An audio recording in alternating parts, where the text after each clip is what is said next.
Hello बच्चों, कैसे हो आप लोग? Once again welcome to my channel Tapasya the learning junction. Dear students, I hope all of you are enjoying my videos. Okay, so dear students, this is the third video lecture on magnetic effects of electric current for class 10th student. पिछले दो video में हमने concepts दिए हैं और इसी तरीके से जो भी जितने भी आपके सिलेबस में हैं वो सारे कॉन्सेप्ट्स हम यहाँ पे प्रोवाइड करेंगे. So today just I will cover 3 points. The first point is magnetic field pattern due to the circular loop. Second point clock face rule क्या होता है, and third point magnetic field due to solenoid क्या होता है. ये तीनों चीजें आज यहाँ पे डिस्कस करेंगे. इसके प्रीवियस वीडियो लेक्चर में मैंने आपको बताया था कि भाई स्ट्रेट करंट कैरिंग कंडक्टर के थ्रू जब करंट फ्लो करता है तो उसका मैग्नेटिक पैटर्न क्या होता है. ये सारी बातें हमने अपने magnetic effect of electric current के वीडियो नंबर 2 में डिस्कस किया था. So today I would like to discuss with you regarding the circular loop. सबसे पहला सवाल कि भाई सर्कुलर लूप के थ्रू करंट फ्लो करवाने में और स्ट्रेट कंडक्टिंग कंडक्टर में करंट फ्लो कराने में दोनों में फर्क फायदा क्या है. अगर हमारे पास एक कंडक्टर स्ट्रेट हो, सीधा सीधा हो, उसमें करंट फ्लो करवाएंगे, मैग्नेटिक फील्ड बनेगा. एक हमारे पास सर्कुलर लूप के रूप में करंट फ्लो कराने के लिए कंडक्टर का लूप हो, कभी भी करंट फ्लो कराने से मैग्नेट बनेगा. क्योंकि हम लोगों ने पढ़ा है कि दुनिया के किसी भी कंडक्टर से अगर आप इलेक्ट्रिक करंट पास कराएंगे तो क्या बनेगा, मैग्नेटिक फील्ड बनेगा. राइट. तो सवाल ये उठता है कि क्या फायदा होगा अगर हम circular loop type current carrying conductor बना रहे हैं, तो उसमें क्या फायदा होगा. तो याद रखोगे सबसे सिंपल पॉइंट कि जब भी हम सर्कुलर लूप के फॉर्म में कंडक्टर को बनाकर उसके थ्रू अगर करंट फ्लो करा रहे हैं तो जो मैग्नेटिक फील्ड प्रोड्यूस होगा उसका स्ट्रेंथ ज्यादा होगा. क्यों ज्यादा होगा, ये सारी बातें आज की क्लास में हम डिस्कस करने वाले हैं. राइट. तो सबसे पहले आज हम चर्चा करेंगे आपसे कि भाई अगर हमारे पास एक कंडक्टिंग वायर का सर्कुलर लूप हो और उसके थ्रू करंट फ्लो कराएं तो उसका मैग्नेटिक फील्ड लाइन का पैटर्न क्या होगा. सो लेट अस सी. इसके लिए हम एक प्रैक्टिकल करने वाले हैं. एक हम लोग कार्डबोर्ड ले लेंगे, मोटे पेपर का शीट ले लेंगे. राइट. और उसमें एक सर्कुलर मोटा तार ले लेंगे और उसको पेपर के कार्ड के अंदर से इन करा देंगे दोनों साइड से और आउट करा लेंगे. राइट. जो तार का दो एंड है उस एंड के थ्रू हम लोग क्या लगाने वाले हैं, बैटरी कनेक्ट कर देने वाले हैं. लगे तो स्विच भी लगा सकते हो ताकि आप स्विच को ऑन करो तब आपको रिजल्ट मिले. तो जैसे ही आप स्विच को ऑन करोगे बैटरी के पॉजिटिव टर्मिनल से करंट फ्लो करेगा और ये करंट कहां जाएगा, हमारे इस सर्कुलर कंडक्टिंग लूप कॉइल के थ्रू रिटर्न आएगा और माइनस पे, यानी करंट का पूरा पाथ कंप्लीट हो रहा है. अब इस तार के through circular loop wire current carrying conductor के थ्रू जब करंट फ्लो करेगा तो मैग्नेटिक फील्ड का निर्माण तो होगा. अब मैग्नेटिक फील्ड का निर्माण जो होगा वो कहां होगा, इस तार, ये जो तार है इस तार के सेंटर में, सेंटर के पास से होगा. कहीं पे भी आप पूरे इस सर्कुलर लूप ऑफ वायर को छोटे छोटे सेगमेंट्स में कंसीडर कर सकते हो. हम एक सेगमेंट कहीं का भी कंसीडर कर रहे हैं, एक छोटा सा पीस कहीं का कंसीडर कर रहे हैं. अब अगर यह इस तरफ वाला पीस देख रहे हो तो करंट किधर जा रहा है, अप जा रहा है, ऊपर की तरफ जा रहा है. अब हमने पढ़ा था, याद करो, राइट हैंड फ्लेमिंग रूल्स लगाया था. क्या कहा था कि भाई एक कंडक्टर है, अगर उसमें करंट का डायरेक्शन अप है तो आपको क्या कहा था कि इसे आप अपने राइट हैंड से ग्रास्प कर लो, पकड़ लो. अंगूठा करंट का डायरेक्शन अगर शो कर रहा है तो आपका जो फिंगर का इनसर्कलिंग है, जो फिंगर मुड़ा हुआ है, वो क्या शो करता है, मैग्नेटिक फील्ड लाइन का डायरेक्शन शो करता है. तो जरा ध्यान से सोचो, जब अप होता है अप तो हमारा किस तरह का मूवमेंट होता है, एंटी क्लॉकवाइज डायरेक्शन में हमारा मैग्नेटिक फील्ड लाइन बनता है. तो यहाँ पे करंट कहां जा रहा है, अप जा रहा है अप. तो जो मैग्नेटिक फील्ड लाइन बन रहा है, देख रहे हो कैसे बन रहा है, एंटी क्लॉकवाइज, घड़ी की सुई की विपरीत दिशा में मैग्नेटिक फील्ड लाइन बन रहा है, राइट। जरा इस तरफ देखो, ये करंट अब किधर जा रहा है, डाउन जा रहा है, यानी अब ऐसे पकड़ा, डाउन जा रहा है, राइट। तो अब ये हमारा जो फिंगर का इंसर्कलिंग है क्लॉकवाइज डायरेक्शन में, जैसे घड़ी चलती है तो घड़ी की सुई की दिशा में। तो ध्यान से सोचो कि हमने क्या किया, हम जैसे ही करंट फ्लो करा रहे हैं, कहीं पे भी किसी भी पीस में ले लेंगे तो क्या बन रहा है, जो हमारा कंडक्टिंग वायर है उसके सेंटर में सर्कुलर फॉर्म में सर्कल के फॉर्म में मैग्नेटिक फील्ड लाइंस होंगे। यानी मैग्नेटिक फील्ड का लाइंस हमारे जो वायर हैं उस वायर के पास में कैसा होगा, सर्कुलर फॉर्म में होगा। अब जरा सोचो, जैसे जैसे इस वायर से हम थोड़ा दूर जाएंगे, ये सर्कल, चूंकि कंसेंट्रिक सर्कल बनते हैं तो ये सर्कल बड़ा बनेगा, और दूर जाएंगे और बड़ा बनेगा, और दूर जाएंगे और बड़ा बनेगा। याद रखोगे, जैसे जैसे तार से दूरी बढ़ेगी वैसे वैसे जो मैग्नेटिक फील्ड लाइन का सर्कल होगा उसका रेडियस बढ़ेगा, राइट।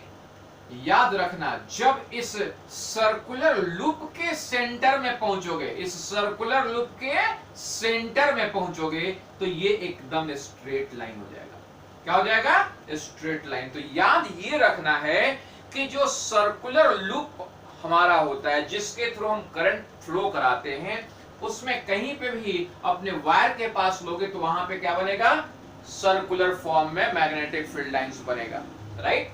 और जैसे जैसे हम लोग अपने वायर से, लूप से दूर जाएंगे, वैसे वैसे सर्कल का साइज क्या होगा, बढ़ता जाएगा। देख रहे हो, ये छोटा है और पास में और छोटा, सब में डायरेक्शन सेम ही रहेगा।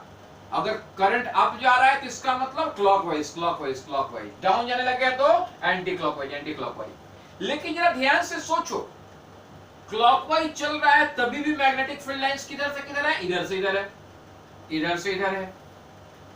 इधर देखो, जब एंटी क्लॉकवाइज चल रहा है तभी भी इधर से इधर है, इधर से इधर है, इधर से इधर है। सेंटर में बिल्कुल क्या होगा, स्ट्रेट लाइन। अब जरा ध्यान से सोचो, जितने भी मैग्नेटिक फील्ड लाइंस बन रहे, सबका डायरेक्शन एक ही दिख रहा है कि नहीं दिख रहा है, दिख रहा है एक। सबका डायरेक्शन अपवर्ड से, सबका डायरेक्शन एक ही। तो यही कारण है कि जब सारे एक ही डायरेक्शन में मैग्नेटिक फील्ड लाइंस बन रहे होते हैं तो ये सारे मैग्नेटिक फील्ड लाइंस क्या हो जाते हैं, ऐड ऑन हो जाते हैं, जिसकी वजह से जो मैग्नेटिक फील्ड का स्ट्रेंथ होता है वो स्ट्रेंथ बहुत ज्यादा होता है, राइट।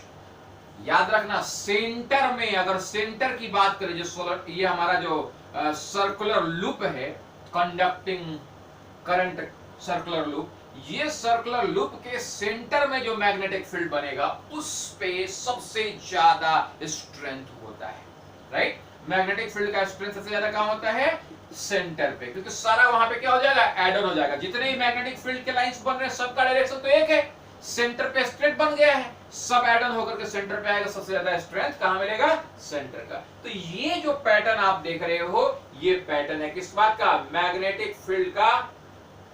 अगर हमारा कंडक्टिंग वायर जो है वो कैसा हो, सर्कुलर लूप हो, सर्कल के फॉर्म में, राइट। ये बात समझ में आई। अब जरा सोचो कि मान लो हम ये जो एक तार ले रहे हैं, एक तार का सर्कुलर लूप बना रहे हैं, अब मान लो हम दो तार का सर्कुलर लूप बना दे, तब क्या होगा। तो याद रखो, जितने मैग्नेटिक फील्ड लाइंस एक तार के लिए बन रहे हैं उतने ही और बनेंगे, डबल। मैग्नेटिक फील्ड लाइन जितने ज्यादा बनेंगे, हमने पढ़ा था कि मैग्नेटिक फील्ड लाइन का क्लोजनेस क्या शो करता है, strength of the magnetic field, magnetic field की ताकत। इसका मतलब यह है कि डबल स्ट्रेंथ का मैग्नेटिक फील्ड तैयार होगा। बोला सर 3 टर्न लगा दूं मैं तब, ये जो हम सर्कुलर लूप तार का बना रहे 3 टर्न का हो तो 3 गुना मैग्नेटिक फील्ड। बोला सर n टर्न का हो तो n टाइम्स ज्यादा। जितना मैग्नेटिक फील्ड का स्ट्रेंथ अभी है, अगर इस सर्कुलर लूप में तार की संख्या n टाइम्स हो तो डेफिनेटली n टाइम्स ज्यादा मैग्नेटिक फील्ड का निर्माण होगा, राइट। तो मैग्नेटिक फील्ड पैटर्न कैसा बनेगा, सर्कुलर लूप में, यानी एक ऐसा तार जो सर्कल के फॉर्म में हो उसमें। तो समझ में आया आपको ये बात। अगर ये बात अच्छे तरीके से समझ में आ गया है तो हम आगे डिस्कशन करेंगे। अगला पॉइंट होगा कि भाई इसमें नॉर्थ पोल किधर होगा और साउथ पोल किधर होगा।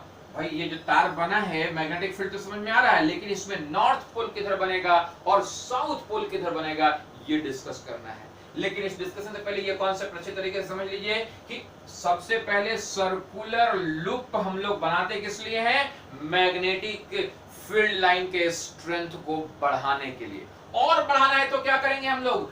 टर्न्स बढ़ाएंगे, यानी जितना ज्यादा टर्न्स उतना ही ज्यादा मैग्नेटिक फील्ड का स्ट्रेंथ, राइट? तो याद रखोगे मैग्नेटिक फील्ड का जो स्ट्रेंथ है, मैग्नेटिक फील्ड स्ट्रेंथ किन किन चीजों पर डिपेंड करता है? डिपेंड्स ऑन, पहला, number of turns of loop. ये जो सर्कुलर लूप है उसमें टर्न्स कितने हैं? जितना ज्यादा turn, more magnetic field strength, more turn more strength. ज्यादा टर्न तो ज्यादा स्ट्रेंथ, 2 टर्न 2 गुना स्ट्रेंथ, 3 टर्न 3 गुना स्ट्रेंथ, पहला बात। दूसरा, सेकंड पॉइंट किस चीज पर डिपेंड करता है मैग्नेटिक फील्ड का स्ट्रेंथ? ये समझे, इसे मिटा रहा हूं मैं। सेकंड पॉइंट, करंट जो करंट फ्लो करा रहे हैं, मान लो यहां पे 2 बैटरी लगाया, हम 3 बैटरी लगा दें तो ज्यादा करंट फ्लो करेगा, ज्यादा करंट फ्लो करेगा तो ज्यादा मैग्नेटिक फील्ड का स्ट्रेंथ हो जाएगा। यानी मैग्नेटिक फील्ड का स्ट्रेंथ किस पे डिपेंड किया? टर्न ज्यादा तो मैग्नेटिक फील्ड का स्ट्रेंथ ज्यादा, करंट ज्यादा तो मैग्नेटिक फील्ड का स्ट्रेंथ ज्यादा। मोर करंट मोर स्ट्रेंथ। समझ में आया? अब तीसरा पॉइंट और आखिरी पॉइंट, तीसरा पॉइंट याद रखना अच्छे तरीके से। ये जो सर्कुलर लूप बना रहे हैं इसका डायमीटर या रेडियस, ऑन द रेडियस और डायमीटर ऑफ सर्कुलर लूप। भाई अब क्या ज्यादा बड़ा बनाएंगे सर्कुलर लूप तो ज्यादा ताकत का करंट बनेगा? जवाब है नहीं, यहां पे इनवर्सली प्रोपोर्शनल होता है, इनवर्सली प्रोपोर्शनल होता है। क्या मतलब? यानी more radius less magnetic field strength, right? less radius more magnetic field strength, right? जितना ज्यादा मैग्नेटिक फील्ड का जितना ज्यादा रेडियस का आप सर्कुलर लूप बनाओगे, मैग्नेटिक फील्ड जो बनेगा उसका स्ट्रेंथ उतना ही कम होगा। जितना छोटा सर्कुलर लूप बनाओगे उतना ही ज्यादा मैग्नेटिक फील्ड का स्ट्रेंथ होगा। तो ये 3 पॉइंट याद रखना, राइट? क्या क्या? नंबर 1, सबसे पहले तो ये कि अगर हम सर्कुलर लूप बना रहे हैं वो किस लिए बना रहे हैं? मैग्नेटिक फील्ड के स्ट्रेंथ को इंक्रीज कराने के लिए। सेकंड थिंग, मैग्नेटिक फील्ड का स्ट्रेंथ जो सर्कुलर लूप में है वो किन किन बातों पर डिपेंड करेगा? टर्न्स पे, ज्यादा टर्न ज्यादा मैग्नेटिक फील्ड का स्ट्रेंथ। दूसरा, करंट के ऊपर, किसके थ्रू करंट कितना फ्लो करा रहा है, ज्यादा करंट ज्यादा स्ट्रेंथ का मैग्नेटिक फील्ड बनेगा। और तीसरा, ये जो सर्कुलर लूप बना है वो कितने रेडियस का है? कम रेडियस का है, छोटा सर्कुलर लूप है, ज्यादा स्ट्रेंथ का मैग्नेटिक फील्ड बनेगा। कम बड़ा है, बहुत बड़ा है, कम स्ट्रेंथ का मैग्नेटिक फील्ड बनेगा। तो ये पॉइंट क्लियर है? अगर ये पॉइंट क्लियर है तो अब हम चलेंगे दूसरे पॉइंट को डिस्कस करेंगे। सेकंड पॉइंट हमारा है क्लॉक फेस रूल। क्या होता है ये क्लॉक फेस रूल, इसको समझ जाएंगे हम, और इस क्लास के बाद फिर इस तरह की चीजों के ऊपर कभी कोई डाउट नहीं रहेगा। हम डिस्कस करने जा रहे हैं क्लॉक फेस रूल। क्या होता है clock face rule? So let us see. Clock face rule हमारे कंडक्टर के थ्रू जब करंट फ्लो करता है तो करंट फ्लो करने की वजह से कहां पे नॉर्थ पोल बनेगा और कहां पे साउथ पोल बनेगा ये पता कराने के लिए दिया गया। क्लॉक फेस रूल किस लिए दिया गया? To find north and south pole formation. कहां नॉर्थ पोल बनेगा और कहां साउथ पोल बनेगा, इसी बात की जानकारी के लिए एक रूल डेवलप किया गया, that is called clock face rule. बड़ा आसान सा रूल है, बहुत ही आसान सा, सिंपल। ध्यान से सोचो, जैसे अभी हम लोगों ने क्या डिस्कस किया, हम लोगों ने डिस्कस किया एक circular loop current carrying conductor. इसको आप समझ सकते हो एक डिस्क की तरह, एक छोटे से डिस्क की तरह। मान लो ये एक डिस्क होता है, ये डिस्क प्लेट होता है। इस प्लेट को अगर आप इधर से देख रहे हो, टॉप से देख रहे हो, टॉप की तरफ से, मान लो आपने जो करंट फ्लो कराने के लिए यहाँ पे बैटरी लगाया है, बड़ा साइड प्लस माइनस ये लिया है, तो करंट इधर से चलेगा, करंट ऐसे चला ऐसे करंट, राइट। तो अभी जरा देखो ध्यान से, करंट का जो फ्लो हो रहा है कौन सा डायरेक्शन में हो रहा है, क्लॉकवाइज हो रहा है। करंट का फ्लो कैसे हो रहा है, क्लॉकवाइज हो रहा है ना पक्का। करंट जैसे घड़ी चलता है, घड़ी में कैसे सुई है, 1 2 3 4 5 12 ऐसे ना, तो क्लॉकवाइज चल रहा है। जब क्लॉकवाइज चलेगा, जब आप अपने कंडक्टिंग वायर को देख रहे हो, जिधर से देख रहे हो उस तरफ क्लॉकवाइज डायरेक्शन में अगर करंट फ्लो कर रहा है, तो याद रखना क्या बनेगा, क्लॉकवाइज डायरेक्शन में। जरा ध्यान से देखो, एस को, ये मैंने एस लिखा है, अब ये एस लिख लिया ना, ये एस के आखिरी साइड में ऐसे एरो लगा दो, और ये अंत हो रहा है, इसके साइड में भी ऐसे एरो लगा दो। ये कौन सा डायरेक्शन हो रहा है, ध्यान से देखो, ये डायरेक्शन कौन सा है, अगर इसको देखोगे तो ये डायरेक्शन कौन सा है, इधर से चल रहे हम लोग तीर, ऐसे ऐसे ऐसे ऐसे ऐसे ऐसे ऐसे ऐसे ऐसे, कौन सा डायरेक्शन, क्लॉकवाइज। तो याद यही रखना है कि अगर क्लॉकवाइज करंट फ्लो कर रहा है, इसका मतलब है साउथ पोल बनेगा वहां पे, राइट। तार के जिस फेस से देखने पे अगर करंट का फ्लो क्लॉकवाइज हो रहा है, तो उस फेस पे याद रखना है क्या बनेगा, साउथ पोल बनेगा, राइट। क्योंकि एस कैसा दिखता है, देखो एस कैसा दिख रहा है, एस दिख रहा है क्लॉकवाइज, एस का दोनों एंड किधर हो रहा है, क्लॉकवाइज डायरेक्शन में। Is it clear. लेकिन एक इंटरेस्टिंग पॉइंट, जरा सोचो, इस फेस से, ये डिस्क है, एक प्लेट है, प्लेट के इधर से देख रहे हो तो आपको क्लॉकवाइज दिख रहा है, क्लॉक के अपोजिट साइड में देखोगे तो यही चीज आपको क्या दिखेगा, एंटी क्लॉकवाइज दिखेगा। एक पेपर के ऊपर इधर कुछ लिखा हुआ होता है, या पर्दे के ऊपर, दूसरे साइड से क्या देखो तो उल्टा दिखता है, तो दूसरे साइड से देखोगे तो क्या दिखेगा, एंटी क्लॉकवाइज, राइट। इसका मतलब इसी कंडक्टिंग वायर के दूसरे तरफ बैक साइड में क्या बनने वाला है, बैक साइड में नॉर्थ पोल बनने वाला है। या यूं कह लो कि जिस साइड से हम कंडक्टिंग वायर को देख रहे हैं, और कंडक्टिंग वायर में करंट का जो फ्लो है, करंट का जो फ्लो है, अगर वो फ्लो, एन लिख रहा हूं मैं, एन ही लिखा है, थोड़ा सा राउंड कर दिया, करंट का फ्लो देखो कैसे हो रहा है, ये गया तीर का डायरेक्शन इधर, एन का आखिरी पॉइंट इस डायरेक्शन, एन का ये टर्न इधर, यानी अब कैसे हो रहा है, जरा ध्यान से देखो, कौन सा डायरेक्शन, एंटी क्लॉकवाइज। कैसे चला, एंटी क्लॉकवाइज। जब आप कंडक्टिंग वायर के जिस फेस की तरफ से जाकर के करंट का फ्लो देखते हो, अगर वो करंट का फ्लो एंटी क्लॉकवाइज डायरेक्शन में हो रहा है, तो वहां पे क्या बन रहा है, एन, एन मतलब नॉर्थ पोल। ये याद रखने का एक ट्रिक है। तो याद रखना है कि जब आप एक कंडक्टिंग प्लेट को देख रहे होते हैं, कंडक्टिंग वायर को देख रहे होते हैं, एक सर्कुलर लूप को देख रहे होते हो, और वहां पे करंट का फ्लो क्लॉकवाइज, तो साउथ पोल बनेगा वहां पे। जिस तरफ से देखने पे एंटी क्लॉकवाइज, वहां पे नॉर्थ पोल बनेगा, राइट। क्लियर है दोनों बातें। तो यही कहता है, क्या कहता है हमारा clock face rule. Clock face rule कहता है कि whenever you are observing a conductor and if the current is flowing through that conductor in clockwise direction, that means at that point south pole will be formed, and if current is flowing in anti-clockwise direction, that means at that point north pole will be formed. Is it clear? ये समझ में आया आपको। तो ये बहुत ही आसान सा एक कॉन्सेप्ट है, इस कॉन्सेप्ट को याद रखना। इस कॉन्सेप्ट का नाम है क्लॉक फेस रूल। इस्तेमाल किस लिए किया जाता है, to find the north pole and south pole formation, की कहां पे नॉर्थ बनेगा, कहां पे साउथ पोल बनेगा।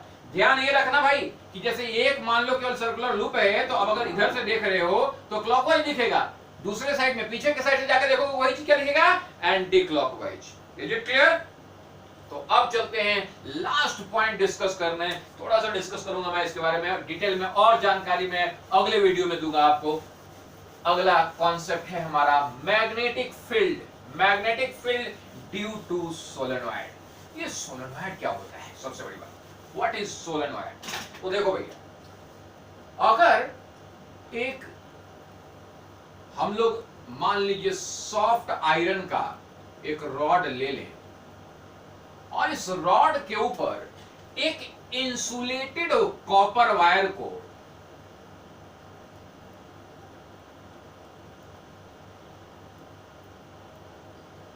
लपेट दें, तो ये जो तैयार होता है इसी का नाम है सोलेनॉइड। ये क्या लपेटा है हमने? ये है insulated copper wire, insulated copper wire. और ये क्या है? सॉफ्ट आयरन का बना हुआ एक रॉड। ये जो सॉफ्ट आयरन का रॉड के ऊपर हमने इंसुलेटेड वायर को लपेटा है, इसमें जब ध्यान से देखना, टर्न इधर से करंट, अगर मान लो हम बैटरी का प्लस यहां जोड़ रहे हैं, माइनस प्लस माइनस ऐसा जोड़ दे रहे हैं, तो करंट यहां से चलना शुरू हुआ और करंट जो गया, ये सामने में अगर देख रहे हो तो ये करंट का डायरेक्शन ये होगा, अगले में ये, अगले में ये, सब में करंट का डायरेक्शन एक ही रहेगा।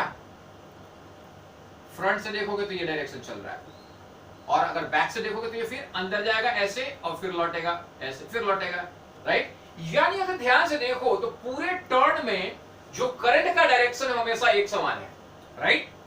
तो अगर जब कभी भी एक इंसुलेटेड वायर को हम लोग किसी भी चीज के ऊपर राउंड राउंड राउंड लपेट देते हैं, राइट, बड़े लंबे इंसुलेटेड वायर, तो उसे क्या कहते हैं? उसे हम लोग कहते हैं सोलेनॉइड, या यूं कह लो कि very long coil which is just rounded on the soft iron rod that is called core। इसे हम लोग क्या कहते हैं? कोर कहते हैं, राइट। तो ये क्या बनता है? सोलेनॉइड। तो पूछा गया कि भैया ये बताओ कि आपने ये तो बता दिया कि स्ट्रेट करंट कंडक्टर होगा, स्ट्रेट करंट कैरिंग कंडक्टर होगा, उसमें मैग्नेटिक फील्ड लाइंस कैसा बनेगा। आपने ये भी बता दिया कि अगर सर्कुलर लूप के फॉर्म में होगा तो कैसा बनेगा, लेकिन अब बहुत सारे ऐसे ऐसे ऐसे लूप बना दिए जाए और अंदर तो कैसे बनेगा। बड़ा इंटरेस्टिंग पॉइंट है। तो याद रखना कि magnetic field due to the solenoid बनता है वो just like a bar magnet बनता है। कैसा बनता है? यानी जब इसके थ्रू करंट फ्लो कराएंगे तो ये जो पूरा का पूरा बनेगा वो एक बार मैग्नेट की तरह काम करेगा, राइट। तो मैग्नेटिक फील्ड लाइन सोलेनॉइड का कैसा होगा? As a bar magnet, right. और बार मैग्नेट पे याद करो क्या होता था, अगर इधर नॉर्थ बना इधर साउथ बना है तो बाहर में नॉर्थ से साउथ की तरफ मैग्नेटिक फील्ड लाइंस चलते थे क्लोज लूप की तरफ, नॉर्थ से साउथ की तरफ, और अंदर में साउथ से नॉर्थ की तरफ। यहां पे भी ऐसा ही होने वाला है, सिर्फ ये पता करना होगा कि where is the north pole, where is the south pole. तो इसके लिए दो मेथड है। सबसे पहला प्रैक्टिकल मेथड बताने जा रहा हूं कि भाई ये आपने करंट फ्लो करा दिया, अब नॉर्थ किधर बनेगा साउथ किधर बनेगा पता कैसे लगाया जाए। बड़ा आसान है। करो क्या कि आप एक बार मैग्नेट ले लो और बार मैग्नेट का जो नॉर्थ पोल है, बार मैग्नेट का नॉर्थ पोल, एक बार मैग्नेट ले लो, बार मैग्नेट का नॉर्थ पोल को अपने इस सोलेनॉइड के कोर के पास लेके जाओ। अगर ये इसे धकेलता है, रिपेल कर रहा है, तो समझ जाओ यहां पे नॉर्थ पोल है, और अगर अट्रैक्ट कर रहा है तो समझ जाओ साउथ पोल है। अगर रिपेल कर रहा है तो क्या है? नॉर्थ पोल, और अट्रैक्ट कर रहा है तो क्या है? South pole. फिर इसको यहां के ले जाकर देखो, जिस भी एंड पे लेके जाओगे, एक एंड पे क्या करेगा वो उसको ढकेलेगा या दूसरे एंड पे अट्रैक्ट करेगा। तो इस तरीके से आप पता कर सकते हो कि जो आपका सोलेनॉइड में मैग्नेटिक फील्ड बन रहा है उसमें नॉर्थ किधर है और साउथ किधर है। दूसरा उपाय, सेकंड मेथड, अभी जो हमने क्लॉक फेसिंग रूल बताया, अभी कौन सा रूल बताया? Clock facing rule. तो आप जरा देखो कि भाई इस फेस से देखो क्लॉक जो करंट का फ्लो है उसका डायरेक्शन क्या है। तो ध्यान से देखना ये कैसा है, क्लॉकवाइज चल रहा है, ये नीचे की तरफ गया ऊपर गया, कैसा है? ये क्लॉकवाइज डायरेक्शन है कि इधर से? अगर इधर से फेस कर रहे हो तो क्या दिख रहा है? क्लॉकवाइज। अगर क्लॉकवाइज करंट का फ्लो होता है तो हमने क्या बताया है? क्लॉकवाइज करंट का फ्लो बताया है। तो क्या बताया? तो बोलो जल्दी से, क्लॉकवाइज साउथ पोल, क्योंकि साउथ में एस कैसे चलता है? क्लॉकवाइज चल रहा है। तो यहाँ क्या बन जाएगा, साउथ पोल, राइट। इधर से अगर देखोगे तब क्या दिखेगा, उल्टा दिखेगा, अपोजिट होता है, तो यहाँ क्या बन जाएगा, नॉर्थ पोल, राइट। तो depending upon the direction of the current we are able to decide. और नहीं तो सबसे आसान उपाय क्या बताया कि एक बार मैग्नेट ले लो और बार मैग्नेट को, सोलेनॉइड को करंट तो दे ही रहे हो, फ्लो करा ही रहे हो, उसके एक कोर के पास लेके जाओ, जिस साइड में अट्रैक्ट हो जाए वो साउथ पोल, जिस साइड में रिपेल हो जाए वो north pole. Is it clear? चलिए अब सवाल ये उठता है कि जो मैग्नेटिक फील्ड लाइन से तो सोलेनॉइड बनेगा वो कैसे बनेगा। तो जैसा कि मैंने बताया कि भाई अगर ये एक बार मैग्नेट की तरह है तो इसका मतलब यहाँ साउथ नॉर्थ पोल से मैग्नेटिक फील्ड लाइंस चलेगा और नॉर्थ साउथ पोल में ऐसे ही चलेगा, इसी तरीके के मैग्नेटिक फील्ड लाइंस बनेंगे, राइट। इधर भी बिल्कुल वैसे ही जैसा हम लोगों ने डिस्कस किया था एक बार मैग्नेट के लिए, प्रैक्टिकल में किया था हम लोगों ने, बिल्कुल वैसा ही बनेगा। इनसाइड दिस सोलेनॉइड, ये जो सोलेनॉइड है उसके अंदर का क्या स्थिति होगा, उसके अंदर जो मैग्नेटिक फील्ड लाइन बनेगा वो कैसा बनेगा। तो याद रखना इसके अंदर जो बनेगा वो कैसा होगा, स्ट्रेट लाइन। कैसा बनेगा, स्ट्रेट लाइन। और ये सारे पैरेलल होंगे, यानी हमारे इस हॉल वगैरह इसमें से कोर निकाल ले, कोर हटा दें, सोलेनॉइड में कोर ना हो, तो जो सब सारे के सारे जो मैग्नेटिक लाइंस होंगे वो कैसे दिखेंगे, वो दिखेंगे parallel and straight, parallel and straight, straight होंगे and parallel to each other, right. तो याद रखना चूंकि पूरे सोलेनॉइड के अंदर, इनसाइड द सोलेनॉइड, जो मैग्नेटिक फील्ड लाइंस है वो कैसे हैं, स्ट्रेट लाइन है, सबका डायरेक्शन एक ही तरफ है, साउथ से अंदर में नॉर्थ की ओर, साउथ से नॉर्थ की ओर।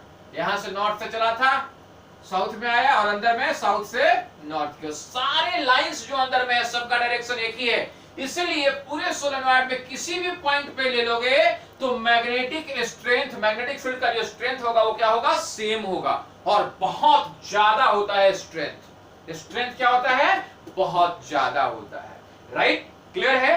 अगर ये कोर डेल लगा दिया गया, इसके अंदर एक कोर डाल दिया गया, मतलब सॉफ्ट आयरन के ऊपर इसको लपेट के बनाया गया है, तो जो सॉफ्ट आयरन का कोर है वो इस मैग्नेटिक फील्ड की वजह से क्या हो जाएगा, मैग्नेटाइज हो जाएगा।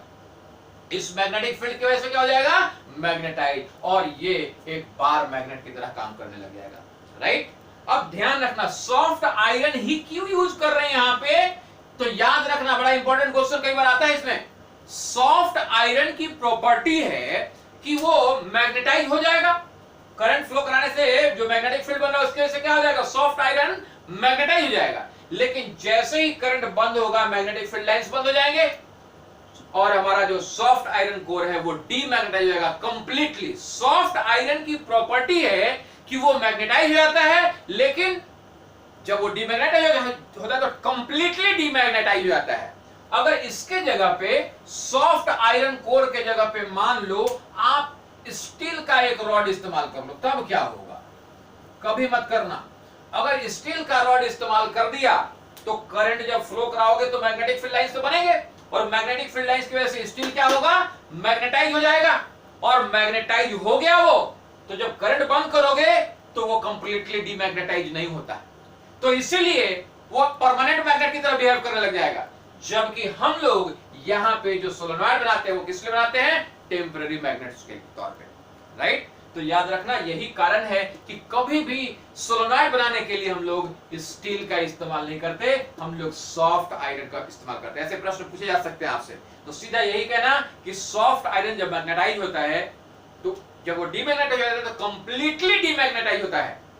जबकि स्टील की बात करें तो स्टील अगर मैग्नेटाइज हो गया तो डीमैग्नेटाइज होने में कंप्लीटली डीमैग्नेटाइज नहीं होता, जिसकी वजह से वो परमानेंट मैग्नेट की तरह बिहेव करता है, जबकि हम लोग सोलेनॉइड का इस्तेमाल करके टेम्परेरी मैग्नेट बनाते हैं, राइट। अब यहाँ पे ये जो मैग्नेटिक फील्ड लाइन समझ में आ गया है आप लोगों को। अब अगले क्लास में मैं डिस्कस करूंगा कि भाई जो मैग्नेटिक फील्ड लाइंस होते हैं सोलेनॉइड में वो किन किन बातों पे, चलो डिस्कस कर ही लेते हैं, ये भी 3 पॉइंट है, केवल डिस्कस कर लेते हैं, उसके बाद नेक्स्ट वीडियो मैग्नेटिक पे आ जाएंगे। किन किन बातों पे जो मैग्नेटिक फील्ड बनेगा वो इसका स्ट्रेंथ किन किन बातों पे डिपेंड करेगा, जैसे पहले डिस्कस किया था, strength of magnetic field of solenoid किन किन बातों पे। पहला, number of turns, number of turns. जितना ज्यादा टर्न होगा यानी टर्न्स बढ़ाओगे तो मैग्नेटिक फील्ड का स्ट्रेंथ भी बढ़ेगा। First thing, turns of the magnetic field. Second thing, जो करंट फ्लो करा रहे हो उसके ऊपर जितना ज्यादा करंट उतना ही ज्यादा ताकत वाला मैग्नेटिक फील्ड का निर्माण होगा। और तीसरा पॉइंट जानते हो क्या है? तीसरा पॉइंट है air gap between two ends, यानी पोल। जो दो पोल है उन दो पोलों के बीच में जो एयर गैपिंग है वो कितना है? ज्यादा एयर गैपिंग कम strength, more air gap less strength. ये बात याद रखना, एयर गैप ज्यादा तो स्ट्रेंथ कम। यही कारण है कि अगर आप स्ट्रेट कोर का इस्तेमाल कर रहे हो, सीधा वाला, तो उसका जो मैग्नेटिक फील्ड बनता है उसका स्ट्रेंथ कम होता है। यू शेप का अगर कोई कोर इस्तेमाल कर रहे हो मान लो, और उस पे आपने कॉइलिंग किया है,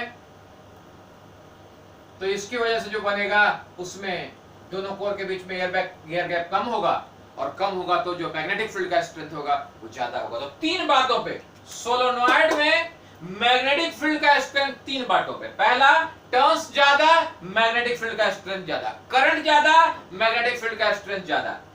एयर गैप, दो पोल के बीच में यानी दोनों एंड के बीच में गैप, एयर गैप ज्यादा तो स्ट्रेंथ कम, और एयर गैप कम